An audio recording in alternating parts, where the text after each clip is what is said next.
do Malik, better known to his friends as MJ Trey. Thanks for coming in. How you doing? Among all the things you do, all of which are very creative, you're an author.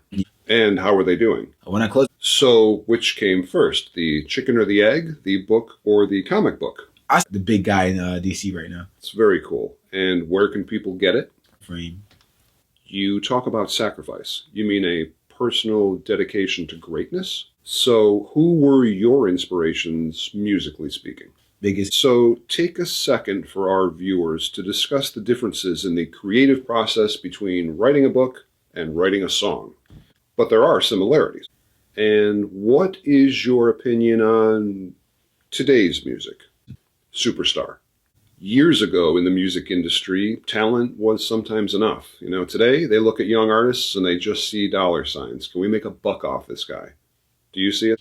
But these days anybody can do music. I mean, you see people getting famous from TikTok videos. Do you feel that there's a soullessness or an emptiness in that? So how do you prevent yourself from being a one-hit wonder? What's your plan for longevity? And that's where the MJ Trey comes in. MJ Trey comes in. I've noticed that you add a lot of your personal spirituality to your music, to your message. Do you think that that's something that definitely people look for or perhaps resonates with them? Being a good person. So then at what point in your life did you make a decision to add music to your list of accomplishments? Seriously. So what are your musical goals? I don't want my project sounding the same. Like the Beatles.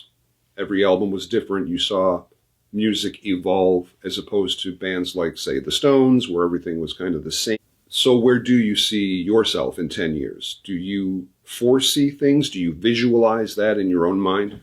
So what if it doesn't work? The music, it just doesn't go anywhere. Are you still happy? It's a tough business. Music business can be very discouraging. Do you have any words of advice or wisdom for upcoming young artists? Perfect.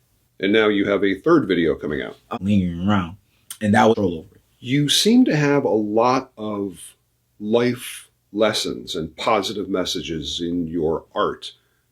Do you think that's important? But that takes courage. Wanting to go that extra step, not so much to make a buck, but to help people. So if people want to try to find you, read your books, listen to your music, where can they find you? Ladies and gentlemen, MJ Trey. It's been a pleasure. Thank you for having me. And I say for anybody watching this, if you ever feel like you're in a dark place, you know, there's somebody out there that cares about you. There's somebody out there that cares about you. There's people out there who can help you. You know, there's hotlines out there. You know, you're not alone if you think so. I've been through it, and I speak from the heart, and I don't want anybody else to go through what I've been through, even though I know it's inevitable. But you always have a choice. Just a lot of unanswered questions, you know.